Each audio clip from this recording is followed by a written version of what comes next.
नमस्कार, मैं हूँ एस के मालवी और आप देख रहे हैं एस 24। एस 24 में बहुत स्वागत है आपका।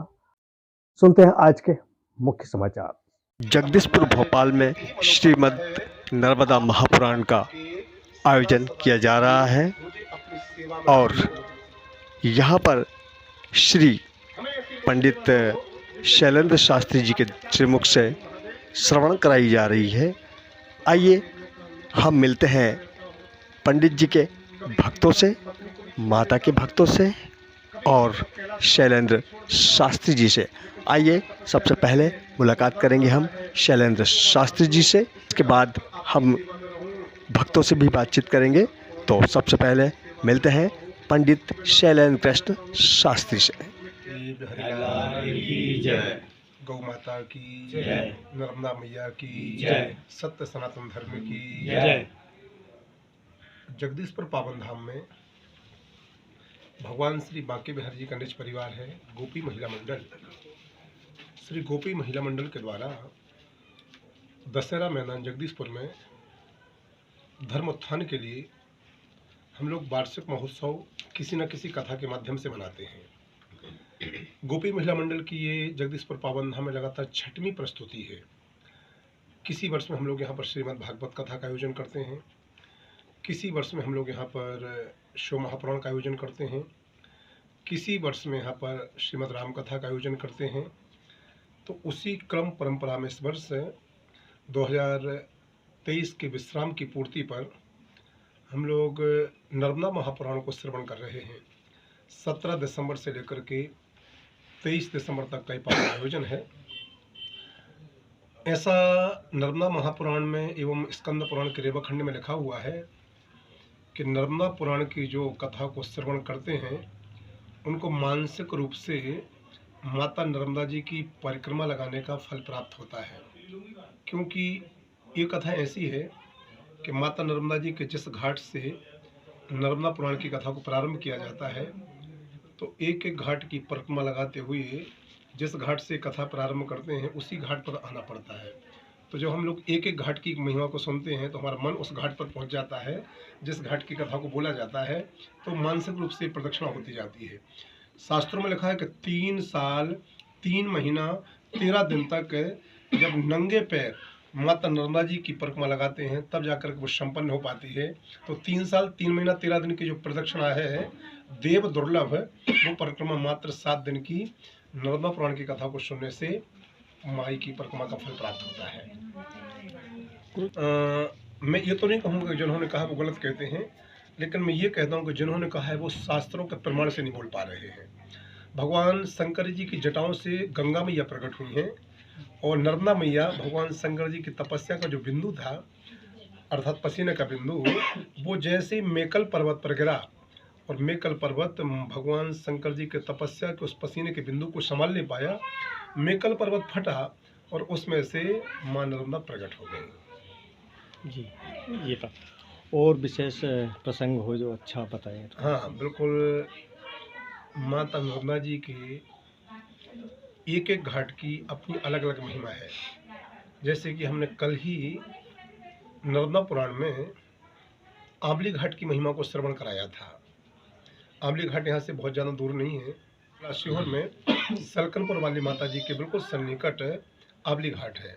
तो मैं बताना चाहता हूँ कि आंवली घाट पर लोग स्नान करने जाते हैं, माई में स्नान करके आ जाते हैं मैया में, लेकिन जो स्नान करके आ भी जाते हैं उनको भी ये मालूम नहीं है कि आंवली घाट में स्नान करने का, आंवली घाट में मैया के पूजन करने का फल क्या है।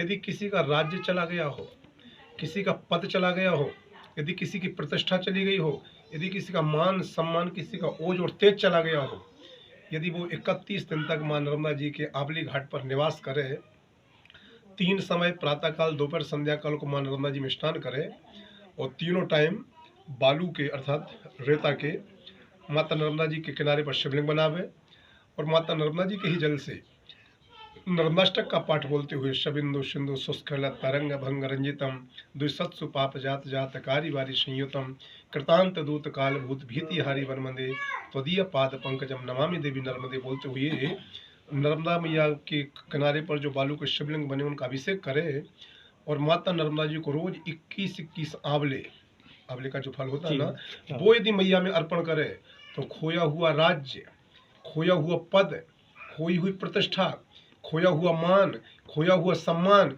और खोया हुआ ओज तेज माँ नर्मदा जी के आंवली घाट पर स्नान और पूजन करने से प्राप्त हो जाता है। ये माता नर्मदा जी के आंवली घाट की महिमा है। ऐसे माता नर्मदा जी की एक एक घाट की अलग अलग महिमा है।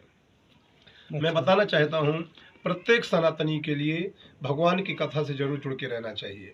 आपके चैनल के माध्यम से मैं हमेशा एक बात कहता हूँ कि कथा is the biggest collection of the positive thinking. एक सकारात्मक ऊर्जा का धरती माता के ऊपर यदि सबसे बड़ा गंगा सागर कोई है तो वो गंगा सागर भगवान की पावन कथा है। जिसकी सोच बदल गई हो अर्थात सोच गंदी हो गई हो, जिसके विचार बदल गए हों अर्थात विचार गंदे हो गए हों, जिसका चरित्र दूषित हो गया हो, ऐसे इंसानों के लिए भगवान की कथा जरूर सुनना चाहिए। 3 घंटे, 4 घंटे, 5 घंटे, 6 घंटे हम भगवान की कथा के पंडाल में बैठेंगे, संत महापुरुषों की वाणी को श्रवण करेंगे तो 3 घंटे 4 घंटे की पूरी कथा नहीं उतार पाएंगे, तो 2 मिनट की कथा भी यदि कानों के अंदर हमने हृदय और अंतरात्मा से प्रवेश करा ली तो उस 2 मिनट की कथा से जीवन परिवर्तन हो जाएगा।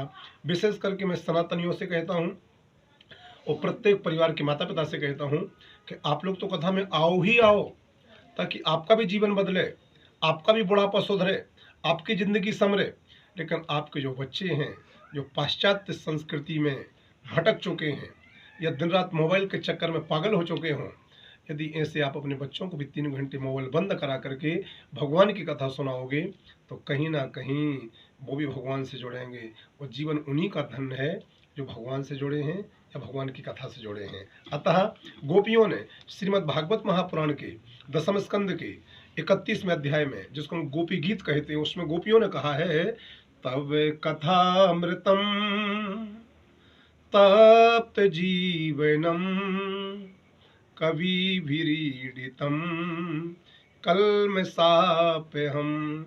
गोपियां भगवान की कथा की महिमा बोलती हुए कह रही हैं, वृंदावन की गोपियां, कि भगवान आपकी कथा सिर्फ कथा नहीं है, बल्कि आपकी कथा को जो सुनता है उस व्यक्ति के जीवन की बड़ी बड़ी व्यथा समाप्त हो जाती हैं। संसार की व्यथा को मिटाने के लिए संसार वालों को भगवान की कथा से नाता जोड़ना पड़ेगा। प्रेम से कहो नर्मदे हर, नर्मदे हर, नर्मदे हर। मिलेंगे भक्तों से जो श्रीमद् नर्मदा कथा के बारे में कहते हैं और शैलेंद्र शास्त्री जी से लगातार टच में रहते हैं। शैलेंद्र शास्त्री जी की कथा चल रही है और इसी कथा के दौरान हमने मुलाकात की।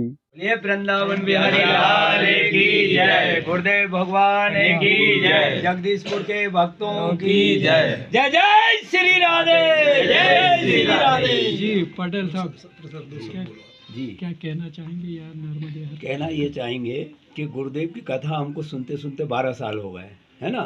तो गुरुदेव लगातार ये प्रयास करते हैं कि ज़्यादातर लोगों की ज़िंदगी सुधरे, संवरे और लोगों के लक्षण सुधरे। कम से कम जो है कथा हफ्ता भर नहीं सुन सकें तो कम से कम 1 दिन या 1 घंटे या 10 मिनट अवश्य सुने। और ऐसा नहीं उससे ज़िंदगी में सुधार आता है।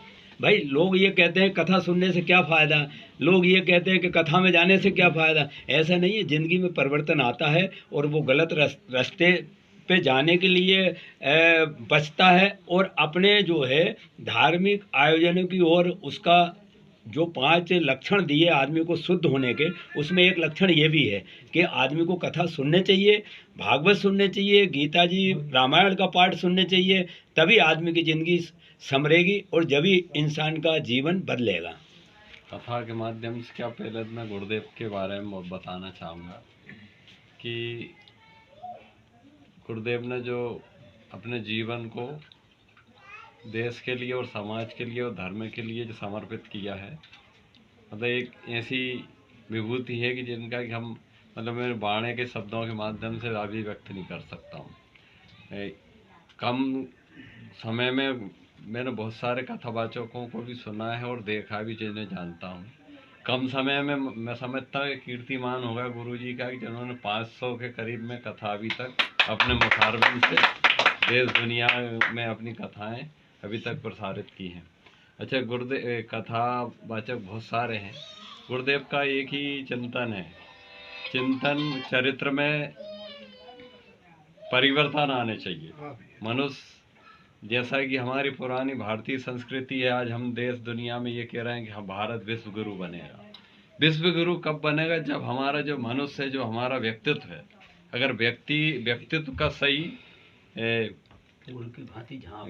उसके विकार रहित व्यक्तित्व नहीं बनेगा, तब तक हम विश्व गुरु नहीं बन सकते, खोखली बातें करेंगे। इसलिए समाज हमारा परिपक्व होना चाहिए, पूर्णतः सुसंस्कृत होना चाहिए। एक व्यक्ति ही देश की मुख्य इकाई है। अगर व्यक्ति का चरित्र सही होगा, हमारे नौजवान बलिष्ठ होंगे, वो शिक्षा दीक्षा अन्य जो भी हमारी पुरानी परंपराएं, उसको अगर हम आज भी देखते हैं कि विश्व में अगर कोई पुराने नाम बलिष्ठ भी रहा है, जिन्होंने कि भारत में ऐसे वीर रहे जिन्होंने अच्छे धुरंधरों को रोका है, जैसे सिकंदर था। सिकंदर ने विश्व विजय का अभियान लेकर इंडिया आया था, लेकिन हमारे यहाँ के जो पुरुष थे, और सेलुकस जिसको चंद्रगुप्त मौर्य ने यहाँ पे रोक दिया था। तो हमारे यहाँ की धरा और यहाँ की भौगोलिक स्थिति है, यहाँ का व्यक्तित्व, यहाँ की हर चीज़ सब दुनिया में श्रेष्ठ है। बस हमें उस खोई हुई चीज़ को पुनः जागृत करना। और गुरु जी के माध्यम से जो आप बार बार कथाओं का वर्णन कहते हैं, कथा में सब कुछ छिपा हुआ है। अगर व्यक्ति उस कथा के अपने चरित्र में उतार ले तो वो, मैं समझता हूँ, मनुष्य में भगवान की अनुभूति हो सकती है। बस इतना ही कहना चाहूँगा। जय बांके बिहारी लाल की जय, नर्मदे मैया की जय। चैनल के माध्यम से मैं सबसे पहले तो गुरुदेव के विषय में थोड़ा तो बोलूँगा। विगत 15 वर्षों से बांके बिहारी जी और माँ नर्मदा की कृपा से, दादाजी धुनी वाले की कृपा से, इनके सानिध्य में आया मैं गुरुदेव के। विगत 15 वर्षों से मैंने एक बात देखी है, अगर हम जीवन में बदलना चाहें जीवन को, तो कथा एक माध्यम है। और वह कथा भी अगर माध्यम बनाए तो हम ऐसे गुरुओं से बनाएं, ऐसे कथावाचकों जो व्यास गादी से हमें सत्य की प्रेरणा दे, सनातन की प्रेरणा दे, जो हमारे जीवन को सार्थक बना सके। कई कथावाचक बोलते तो हैं भागवत पुराण, उदाहरण के लिए अभी नर्मदा पुराण चल रही है। आज ये आपने भी सुना, आप करीब 1 घंटे पूर्व आ चुके थे। आपने नर्मदा पुराण से हटकर एक भी शब्द नहीं सुना होगा। बाकी जितने भी कथावाचक हैं बोलते नर्मदा पुराण है और उदाहरण देते हैं भागवत का, बोलते भागवत हैं, उदाहरण देते हैं रामायण का। मैंने गुरुदेव की 492 कथा, ये 492 कथा है। 492 कथा में ये नहीं सुन पाया, ये नहीं देख पाया कि गुरुदेव ने कभी मिक्स वेजिटेरियन किया होगा। जो सार्थक कथा है उस पर बोलते हैं। और मानव को सुधारने के लिए कथा का विशेष, और कथावाचक कथा ही बोलते हैं या इधर उधर की बातें करते हैं, पर गुरुदेव मानव को सुधारने के लिए जो कथा है उसको माध्यम बनाकर और मानव को सुधारने की बात करते हैं व्यास गादी से। क्यों कि लोग जाति की बात करते हैं आज के उसमें, पर मेरे गुरुदेव से मैंने ये सुना कि इस धराधाम में केवल 3 जातियां होती हैं, एक मानव पुरुषलिंग, एक स्त्री स्त्रीलिंग और एक नपुंसकलिंग। चौथी कोई जाति नहीं है। बाकी सभी धराधाम पे जो भी हैं वह केवल जीव हैं, अपने वितरण कर रहे हैं। ज़्यादा न कहते हुए आपका आदेश था इसलिए इतना बोला। एक छोटी सी बात, 95 दिन में आपने इतनी बड़ी नर्मदा यात्रा कैसे की और क्या परिवर्तन हुए उससे? एक ही बात कहता हूँ मैं तो, उस समय 3 कथाएं चल रही थी मेरे क्षेत्र में, भोपाल में रामभद्राचार्य जी की, मेरे गांव के पास 10 किलोमीटर पे बागराज धाम में कथा, और एक गुरुदेव की चल रही थी महाराष्ट्र में। मैं तैयार हुआ कथा के उससे, मेरा अंतराल कथा के उससे था, पर एकदम मेरा दिमाग बदला तो मैंने अपना वेशभूषा, क्या कुछ नहीं, कपड़े लगते रखे एक बैग में, और मैंने मेरी बड़ी बिटिया मतलब बहू से कहा, बेटी मेरे को मेरी घोटी ला दो। तो उन्होंने कहा ये जा रहे हैं चाहे तो साथ ले जाएंगे। फिर मैंने पूजन का सामान मंगा और गुरुदेव जो बोलते हैं, इतनी कथाओं में से ज़्यादा नहीं तो मैंने कम से कम गुरुदेव की 60-70 कथाएं तो सुन चुका हूँगा मेरे जीवन काल में। और 60-70 कथाओं में ज़्यादा तो नहीं, मगर 35 बातें जरूर मैंने अपने जीवन में उतारी हैं, और जिन पे मैं चरित्र से चलता हूँ, वाणी से नहीं, किसी को दिखावा नहीं, किसी से कोई भेदभाव नहीं, कुछ नहीं, ऐसा चलता हूँ। मैंने ये देख पाया माँ नर्मदा के परिक्रमा में 95 दिन में। मैं बाहर दरवाजे बड़े गेट पे आया, आने के बाद मैंने नमन किया, और नमन करने के बाद फिर मैंने अपने परिवार से ये बोला कि मैं नर्मदा परिक्रमा जा रहा हूँ। और मैं घर से केवल ये मानो वैसे 10 मिनट में माँ के नाम से परिक्रमा पे निकल गया। 95 दिन में ये पाया मैंने, एक से एक बड़े संत, एक से एक भक्त, माँ की विशेष कृपा। कई मरतबा वो कहने की बात नहीं है, मगर अनुभूति है। गुरुदेव ने एक रोज कहा था, वो इसलिए मैं बोल रहा हूँ आज ये चैनल के माध्यम से, कि अगर आपका लक्ष्य सही है, आपका कहीं से ज्ञान अर्जन हुआ है, गुरु आपको प्रबल मिले हैं, मार्गदर्शक प्रबल मिले हैं, तो वह आपको अपने जीवन में अनुभूति निश्चित होगी। मेरे को परिक्रमा में अकेला चला, मैं साथ बहुत हुए मेरे, पर वो नहीं चल पाए, 2-2, 3-3 दिन चले और मैं ही चला। 3570 किलोमीटर माँ के परिक्रमा चला। उस दौर में मैंने किसी भी रूप में, जो आज माँ गुरुदेव ने बोला था मंच से, कन्या के रूप में भी, वृद्ध माँ के रूप में भी, पुरुष के रूप में मेरे को, और पुरुष रूप में भी जो आज बोला, आज इसलिए मैं बोल रहा हूँ, नहीं बोलता नहीं इस बात को, कि शिव स्वरूप में भी मेरे को मार्गदर्शक मिले। और मार्गदर्शक मिलने के बाद मेरे को रास्ता बताया कि बेटा तुम इधर से नहीं इधर से जाइए, बाबा तुम इधर से नहीं इधर से जाइए। 95 दिन में मेरे को कोई भी ऐसी अनुभूति नहीं हुई जो मैं ये कहूँ कि मेरे को ये तकलीफ हुई। इसलिए गुरुदेव बोलते हैं बार बार, धन पथिक हैं और धन की ध्वजा लेकर चल रहे हैं। तो सनातन धर्म में आज वो भी चल रहा है। सनातन धर्म में जो ताकत है, और वह ताकत आती है ऐसे गुरुओं से, ऐसे प्रवक्ताओं से, ऐसे ब्याजगादी बैठने वालों से। वरना 3.5 रुपए के पैसे के लालच में जो चलता है, उनसे हमारे हृदय पे कोई असर नहीं होता। अब आप भी हजारों लोगों के संपर्क में रहते हो, उतना तो मेरे को भी नहीं कि ये टीवी चैनल के माध्यम से आप दिखाते हो, पर आपकी वाणी से वह ठोसता पाई है कि मैं शायद थोड़ा बहुत अगर कहीं सोचता भी होऊंगा तो नहीं, विगत 13 वर्षों से केवल भगवान के सानिध्य में, माँ की कृपा से उनके सानिध्य में हूँ। और ये 1/11 माह पूरे हो चुके हैं, 12वां प्रवेश हो गया। 12 माह से तो केवल एक ही काम है मेरा कि जहाँ तक होता है मैं कथा श्रवण करने जाता हूँ। और गुरुदेव की कथा जहाँ भी होती है, किसी भी प्रदेश में होती है, उस प्रदेश में मेरे पूज्य आज ब्रह्मलीन हो गए, मेरे गुरुदेव मोनी बाबा के नाम से, जो 73 वर्षों से मौन रहे, उनके साथ जाने का मौका मिला। और उन्होंने लिखित में कुछ पढ़ाया मेरे को, मेरे गुरुओं ने जो पढ़ाया, मेरे अनुयायियों ने जो पढ़ाया, वो सब मिलकर जब मैं आपकी कथा सुनता हूँ तो एक ही रिजल्ट आता है कि जो उनने पढ़ाया है उससे भी एक हिस्से आपने प्रैक्टिकल में मेरे को पढ़ाई की है। और इसलिए मैं इनका दीवाना, क्या बांके बिहारी जी पर भगवान का दीवाना हूँ, सनातन धर्म का, और वो अपने जीवन काल में रहूँ। बोलिए गुरुदेव भगवान की जय।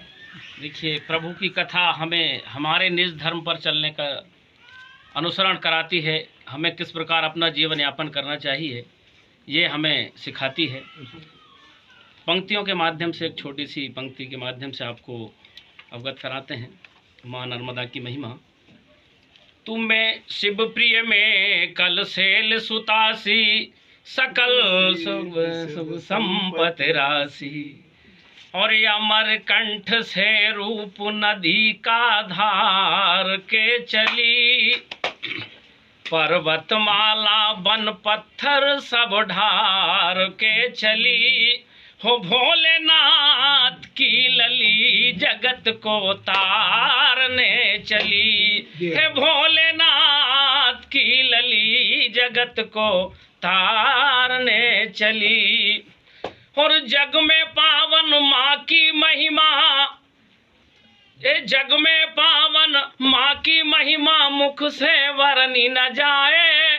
और जो करता परिक्रमा तुम्हारी सच्चा सुख वो पाए। हे घाट घाट को पावन कर माँ धार बन चली, हे घाट घाट को पावन कर माँ धार बन चली। और भोलेनाथ की लली जगत को तारने चली। वो नर्मदे मैया की जय। मेरे गुरुजी की जो भी बात रहती मेरे दिल को ऐसे छू जाती है जैसे मानो स्वयं भगवान ने कहा हो। और जब भी जितना भी समय मिलता है, जैसे भी लगता है गुरुजी की सिर्फ मैसेज आ जाए तो मैं कथा सुनने जरूर बिल्कुल नंगे पैर दौड़े आता हूँ बिल्कुल। और भोजन का ऐसा रहा कि गुरुजी को चिंता रहती है, गुरुजी कहते नहीं तूने कुछ खाया नहीं, चल तू खा के यहाँ आया, चल पहले भोजन कर उसके बाद कथा सुनना। गुरुजी का ऐसा भाव है।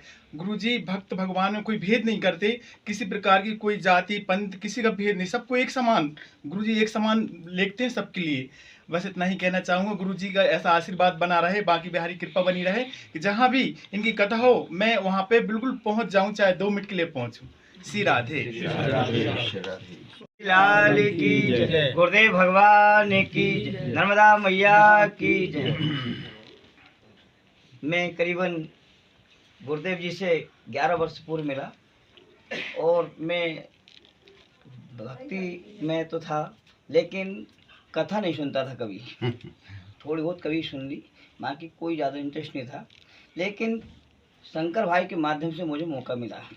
इन्होंने मुझे हरई में गुरुदेव से मिलवाया और उनकी जब कथा सुनी, पहली बार भागवत जी इनके ही श्रीमुख से सुनी और तब से मैं निरंतर कथा सुनता आ रहा हूँ। मुझ में काफ़ी बदलाव हुआ है और मैंने इनके आशीर्वाद से और बांके बिहारी जी की कृपा से बहुत आज मैं संतुष्ट हूँ, सम्मानजनक जिंदगी जी रहा हूँ। मुझे बहुत अच्छा लगता है और ऐसे ही बांके बिहारी लाल जी और गुरुदेव जी से आशीर्वाद चाहता हूँ कि ऐसे ही आपके प्रति भगवान के प्रति कृपा बनी रहे।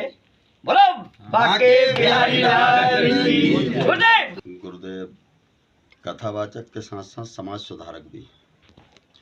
गुरुदेव मंच से वो बातें बोलते हैं जो समाज में जो कुरीतियाँ व्याप्त हैं उनको दूर करने के लिए गुरुदेव भगवान बहुत प्रयास करते हैं, बहुत प्रयासरत हैं।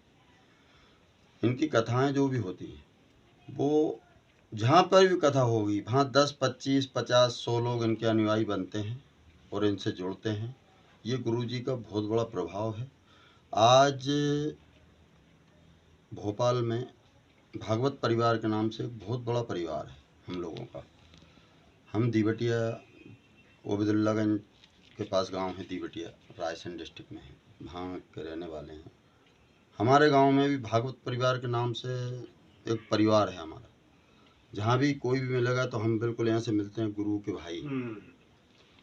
भोपाल के लोग हैं, बाहर के जो भी लोग हैं, बहनें हैं, माताएं हैं, कोई भी हो, इनके जो परिवार एक बार कथा में जो मिल लेता है गुरुदेव की कथा में, वो कहीं भी हो किसी भी हाल में जहाँ मिलेगा वहाँ बिल्कुल सबसे पहले आपसी में बातचीत होगी, भैया कैसे हो, कहाँ हो, गुरुदेव की कथा में गए नहीं गए।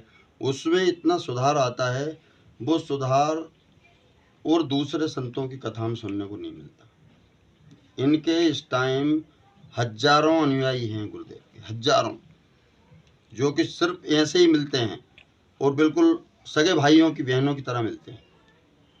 बांके बिहारी लाल की जय। आज के लिए इतना ही।